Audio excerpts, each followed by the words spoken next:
Greetings to all my dear students. Myself, Dr. Linda Arora, Assistant Professor, Department of Botany, Government PG College Bara, Rajasthan. Today, we are going to study about green algae, coleochaete. Students, इससे पहले मैं कोलेकीट का first video upload कर चुकी हूँ, जिसमें मैंने इसकी सिस्टेमेटिक पोजीशन यानी इसकी वर्गीकृत स्थिति के बारे में बताया। Division chlorophyta, class chlorophyceae, order chaetophorales, family coleochaetaceae, genus coleochaete. इसके साथ साथ मैंने इसके अकरेंस के बारे में बताया कि इसकी प्राप्ति स्थल ये कहाँ कहाँ पाया जाता है।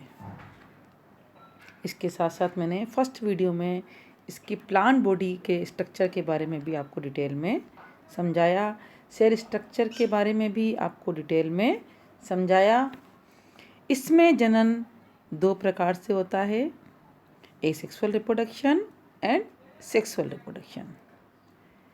अलैंगिक जनन जूस्पोर के द्वारा होता है और इसके साथ साथ एप्लेनोस्पोर्स के द्वारा भी होता है। एप्लेनोस्पोर्स जो होते हैं, इनका डेवलपमेंट अनफेवरेबल कंडीशंस में होता है, यानी कि प्रतिकूल परिस्थितियों में एप्लेनोस्पोर का फॉर्मेशन होता है। थिक वॉल्ड होते हैं एप्लेनोस्पोर्स। अब हम इसके सेकेंड वीडियो में हम इसके लैंगिक जनन पे आते हैं, यानी कि sexual reproduction. Sexual reproduction in coleochaete में लैंगिक जनन। The sexual reproduction is highly specialised and oogamous type. Coleochaete में अत्यंत प्रगत प्रकार का विषम युग्मकी लैंगिक जनन पाया जाता है, यानी हाईली स्पेशलाइज और ओगेमस टाइप का पाया जाता है, यानी अत्यंत प्रगत प्रकार का विषम युग्मकी लैंगिक जनन पाया जाता है। द प्लांट बॉडी में बी होमोथेलिक, मोनीशियस कोलियोकीट पल्विनेटा में, और हेट्रोथेलिक और डायोशियस कोलियोकीट स्क्यूटेटा में। इसमें उभयलिंगाश्रयी जातियाँ जैसे कि कोलियोकीट पल्विनेटा में तथा एक लिंगाश्रयी जातियाँ जैसे डायोशियस कोलियोकीट स्क्यूटेटा, दोनों प्रकार की जातियाँ पाई जाती हैं। The male sex organ is called antheridium and female as oogonium और कार्पोगोनियम। नर जननांग इसमें पुंधानी तथा स्त्री जननांग अंडदानी अथवा कार्पोगोनियम कहलाते हैं। एंथ्रीडियम यानी पुंधानी पे आते हैं हम सीधे।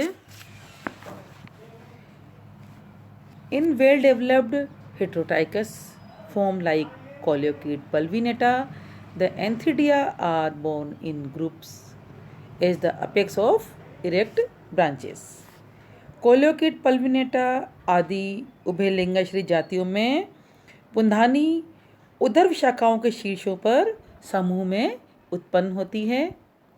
But in discoid form, like Coleochaete scutata, the Anthidea are developed in the halfway between the center and periphery of the thallus. लेकिन बिंबाव जातियों में पुंधानियाँ प्राय डिस्क के उपांतों पर विकसित होती हैं, परंतु कोलियोकीट स्क्यूटेटा में पुंधानी बिंबाव थैलस की किसी भी अंतर्विष्ट कोशिका के विभाजन से उत्पन्न होती है।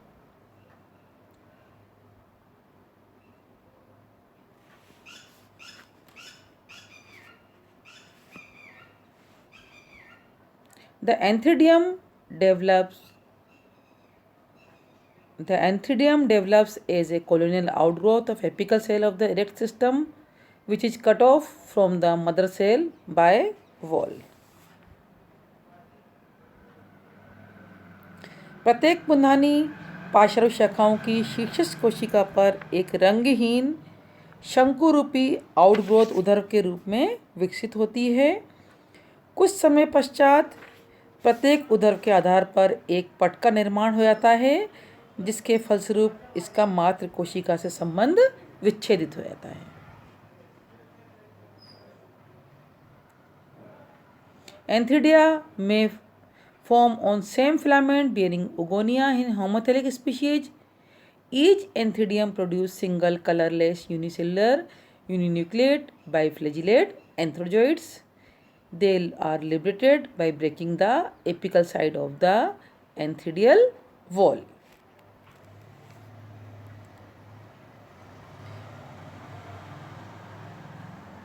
प्रत्येक कुछ समय पश्चात बच्चों मैंने बताया था कि उदर के रूप में एक पट का निर्माण होता है। इसके फलस्वरूप ये मात्र कोशिका से इसका संबंध विच्छेदित हो जाता है। इस प्रकार निर्मित शिशु कोशिका जो है वो बच्चों के से पुनःहानि के रूप में कार्य करती है। इसका जीवद्रव्य एक रंगहीन, एक केंद्रकीय, द्विकशाभिकीय एंथ्रोजोइड पुंगाणु बनाता है। कैसे बनाता है? सिंगल कलरलेस यूनिसेलुलर यूनिन्यूक्लिएट बाइफ्लैजेलेट एंथ्रोजोइड बनाता है। इसका विमोचन पुनःहानि की कोशिका भित्ति के टूटने पर होता है। अब हम इसके ओगोनियम पे आते हैं।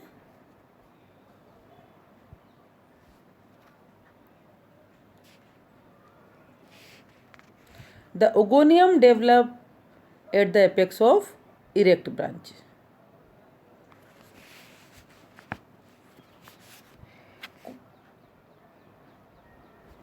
कोलियोकिड पल्विनेटम में अंडधानी का विकास उदर तंतु की शीर्षस्थ कोशिकाओं से होता है,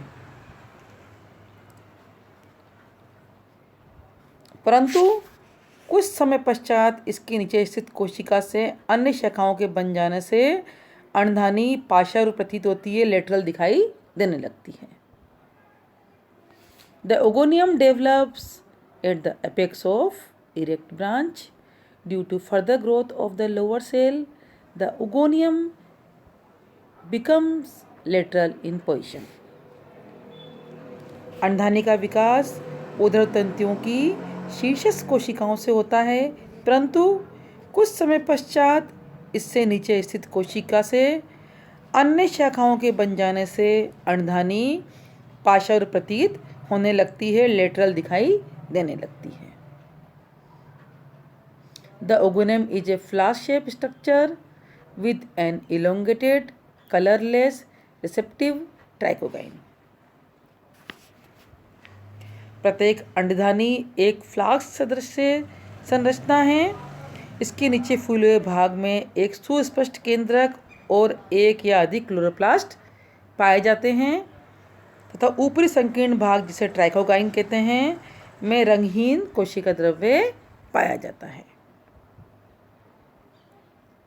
in discoid species instead of trichogyne the neck is represented by small papilla. The basal enlarged portion contain a single oospore और egg। स्टूडेंट समझ में आ गया आपको? ओगोनियम के लिए प्रत्येक अंडधानी एक फ्लास्क सदृश संरचना होती है बच्चों, फ्लास्क जैसे शेप होता है इसमें। इसके नीचे फूले हुए भाग में एक सुस्पष्ट केंद्रक तथा एक से अधिक क्लोरोप्लास्ट होते हैं तथा ऊपरी संकीर्ण भाग, जिसे ट्राइकोगाइन कहते हैं, में रंगहीन कोशिका द्रव्य पाया जाता है। परिपक्व होने पर अंडधानी की आधारी फूले भाग का जीव द्रव्य जो होता है उससे क्या एक अंड बनता है, सिंगल ऊस्पोर और एक बनता है। परिपक्व जैसे जैसे ये मैच्योर होता है, परिपक्व होता है, अंडधानी की आधारी फूले हुए भाग का जीव द्रव्य अंड बनाता है। The basal enlarged portion contain a single oospore और ऊस्फेयर या एग। बेसल एनलार्ज पोर्शन जो होता है वो सिंगल एग बनाता है। ये स्टूडेंट्स आपको दिख रहा है, एंथीडिया का डेवलपमेंट आपको दिख रहा है बच्चों। एक आउटग्रोथ के रूप में शुरू में देखो इसका डेवलपमेंट हुआ, फिर इसके बाद इसमें सेप्टा बन गया जिससे कि ये विच्छेदित हो गया। दिख रहा है स्टूडेंट आपको डायग्राम में? क्लियर, सेप्टा बन गया और ये मेन फिलामेंट से विच्छेदित हो गया। और पुंधानी के रूप में कार्य करने लगा। फिर उससे बी में दिख रहा है एंथ्रोजोइड का डेवलपमेंट हुआ। फिर सी से एफ तक अपना ओगोनियम डेवलपमेंट दिखा रहा है बच्चों। ओगोनियम में क्या हुआ कि शीर्षस्थ कोशिका से डेवलपमेंट हुआ ओगोनियम का। फिर पार्श्व शाखाएं विकसित हो गई, तो ये ऐसा लगने लगा कि ये पार्श्व में लेटरल ब्रांचेज लेटरल हो गई है पोजीशन में। इसके ऊपर ट्राइकोगाइन का डेवलपमेंट हो गया। फिर ट्राइकोगाइन ब्रेकअप हो गई और उसके बाद इसमें फर्टिलाइजेशन हुआ और फर्टिलाइजेशन होने के बाद इसमें ओगोनियम का दोनों न्यूक्लियस मिलने पर मेल और फीमेल इसमें ओगोनियम का डेवलपमेंट हो गया। ये इसका लैंगिक जनन है। अब हम इसके फर्टिलाइजेशन पे आते हैं, यानी कि निषेचन पे आते हैं।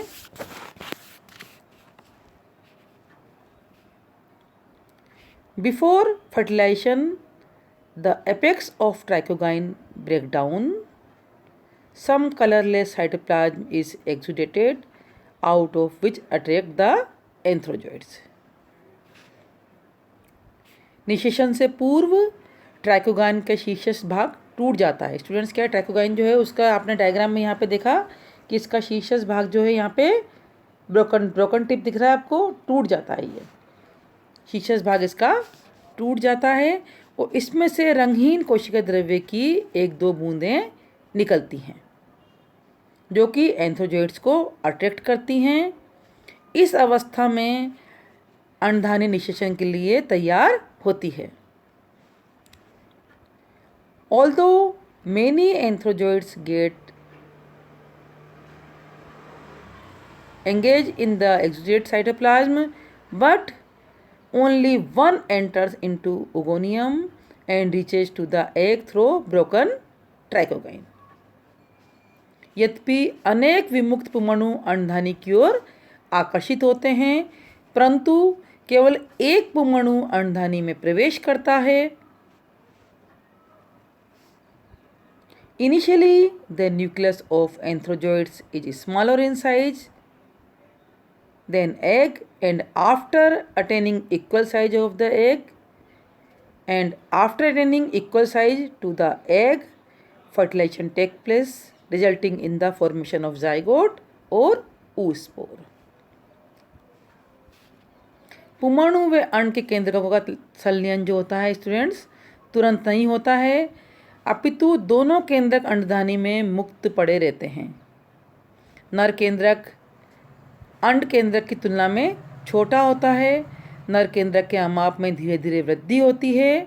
ज्यों ही इसका अमाप स्त्री केंद्रक के बराबर हो जाता है तो दोनों केंद्रक संलयित होकर द्विगुणित युग्मनज अथवा जाइगोट बनाते हैं। एक बार फिर से मैं फर्टिलाइजेशन समझाती हूँ बच्चों। निषेचन से पूर्व ट्राइकोगाइन का जो सिरा होता है, शीर्षस्थ सिरा होता है, ये आपको डायग्राम में दिख रहा है, ये टूट जाता है। इसमें रंगीन कोशिका द्रव्य की 1 या 2 बूंदें निकलती हैं जो कि एंथ्रोजोइड्स को अट्रैक्ट करती हैं। इस अवस्था में अंडधानी जो है निषेचन के लिए तैयार हो जाती है। यद्यपि अनेक विमुक्त पुंमणु अंडधानी की ओर आकर्षित होते हैं, परंतु केवल एक पुंमणु अंडधानी में प्रवेश करता है। पुंमणु व अंड के केंद्रकों का संलयन तुरंत नहीं होता है, अपितु दोनों केंद्रक अंडधानी में मुक्त पड़े रहते हैं। नर केंद्रक अंड केंद्रक की तुलना में छोटा होता है। नर केंद्रक के अमाप में धीरे धीरे वृद्धि होती है। आप देख लो डायग्राम में बच्चों दिख रहा है कि नर केंद्रक के अमाप में धीरे धीरे वृद्धि हो गई। नर केंद्रक के अमाप में धीरे धीरे वृद्धि होती है और ज्यों ही इसका अमाप स्त्री केंद्रक के बराबर हो जाता है, दोनों केंद्रक संयोजित होकर द्विगुणित युग्मनज अथवा जाइगोट या oospore का फॉर्मेशन करते हैं।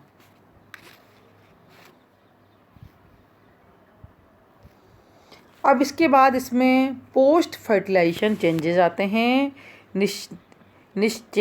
निषेचनोत्तर परिवर्तन आते हैं। पोस्ट फर्टिलाइजेशन चेंजेज, निषेचन के बाद इसमें जो परिवर्तन होते हैं उन्हें पोस्ट फर्टिलाइजेशन चेंजेज कहते हैं।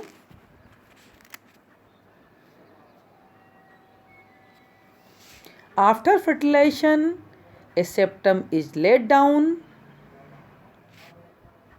which separated the basal region from the trichogyne. निषेचन के उपरांत सर्वप्रथम अंडदानी में ट्राइकोगाइन के आधार पर एक सेप्टम या पट का निर्माण होता है, जिसके फलस्वरूप अंडदानी का आधारी फूला हुआ भाग ट्राइकोगाइन से अलग हो जाता है। Gradually, the zygote becomes enlarged and secrete a thick wall around itself. धीरे धीरे युग्मनज के आकार में वृद्धि होती है तथा ये अपने चारों तरफ एक मोटी भित्ति स्रावित कर लेता है। The neighboring cells of the ogonium get stimulated and form pseudoparenchymatous covering around it. इसी समय अंडधानी की समीपवर्ती एवं इसके नीचे स्थित कोशिकाएं उद्दीपित होकर ऊपर की ओर शाखाएं बनाती हैं। ये शाखाएं अंडदानी के चारों ओर एक लाल भूरे रंग के आभासीय पेरेन्काइमी आवरण का निर्माण करती हैं, सूडो पेरेन्काइमेटस कवरिंग का निर्माण करती हैं। The ogonium with pseudoparenchymatous sheath is called स्पर्मोकार्प। इस आवरण युक्त अंडधानी को स्पर्मोकार्प या निषिटकांड फलिका कहते हैं। The spermocarp is red or reddish brown in color। स्पर्मोकार्प क्या है? रेड या रेडिश ब्राउन कलर में होता है। It remain dormant throughout the winter। Carpogonium की आधारिक कोशिकाओं के नष्ट होने पर निषिटकांड फलिका टूटकर जल में गिर जाती है और ये लंबे समय तक विश्रामावस्था में रहती है। ये स्टूडेंट्स आपको पोस्ट फर्टिलाइजेशन चेंजेस दिख रहे हैं। सबसे पहले ऊस्पोर का डेवलपमेंट दिख रहा है बच्चों आपको। निषेचन के उपरांत सर्वप्रथम अंडधानी में ट्राइकोगाइन के आधार पर एक सेप्टम का निर्माण होता है। आपको बच्चों जिसमें सेप्टम क्लियर नजर आ रहा है पिक्चर में, जिसके फलस्वरूप अंडदानी का आधारी फूला हुआ भाग ट्राइकोगाइन से अलग हो जाता है। धीरे धीरे युग्मनज के आकार में वृद्धि होती है। ये अपने चारों तरफ मोटी भित्ति स्रावित कर लेता है। दिख रहा है आपको डायग्राम में बच्चों। उस पर डिवाइड हो रहा है। इसके बाद इसी समय अंडधानी की समीपवर्ती एवं इसके नीचे की स्थित कोशिकाएं क्या करते हैं? उद्दीपित होकर ऊपर की ओर शाखाएं बनाती हैं। ये आपको सी में दिख रहा है। फिर इसके बाद ये शाखाएं अंडदानी के चारों तरफ एक लाल भूरे रंग का आभासीय पेरेन्काइमी आवरण का निर्माण करती हैं। ये आपको दिख रहा है पेरेन्काइमेटस आवरण दिख रहा है आपको। पेरेन्काइमेटस इन्वेस्टमेंट दिख रहा है आपको चारों तरफ आभासीय सूडो पेरेन्काइमेटस आवरण आपको दिखाई दे रहा है डी में बच्चों। इस आवरण युक्त अंडधानी को स्पर्मोकार्प कहते हैं। ये क्या है बच्चों? स्पर्मोकार्प है। इसे हम स्पर्मोकार्प कहते हैं। कार्पोगोनियम की आधारी कोशिका के नष्ट होने पर स्पर्मोकार्प टूटकर जल में गिर जाती है। ये स्पर्मोकार्प जल में गिर जाती है और लंबी अवधि तक विश्रामावस्था में रहती है। इसके बाद इसमें आगे जूस्पोर का फॉर्मेशन होता है। इसके बाद बच्चों पोस्ट फर्टिलाइजेशन चेंजेस में आगे during favourable condition the spermocarp become active. During favourable condition the spermocarp becomes active. अनुकूल परिस्थितियां आने पर स्पर्मोकार्प एक्टिव हो जाता है। The colour of spermocarp changes to green and then it germinates. अनुकूल परिस्थिति आने पर युग्मनज का जीव द्रव्य पुनः हरा हो जाता है। During germination its nucleus undergoes meiotic division. Germination के समय इसके न्यूक्लियस में मियोटिक डिवीजन होता है। First it divide by the transverse division into 2 cells. इसका प्रथम विभाजन एक अनुपस्थित भित्ति द्वारा होता है। This is followed by subsequent division at right angle to each other and form octant stage. इसके पश्चात विभाजन इसके एक दूसरे के समकोण पर होते हैं। Further divides make 16 to 32 cell stage. इसके पश्चात ये 8 से 32 संतति कोशिकाएं इसमें बन जाती हैं। Each cell with its protoplast metamorphosis into single biphasellate zoospore. प्रत्येक संतति कोशिका का जीव द्रव्य एक द्विकशाभिकीय चल बीजाणु में रूपांतरित हो जाता है।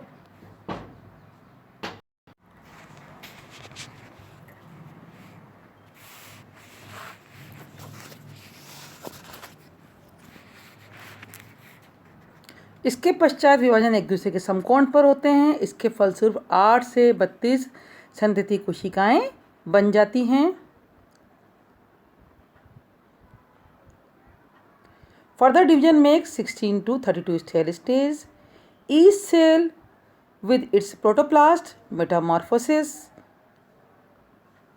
Into single biflagellate zoospore. प्रत्येक संतति कोशिका का जीव द्रव्य एक द्विकशाभिकीय चल बीजाणु में रूपांतरित हो जाता है।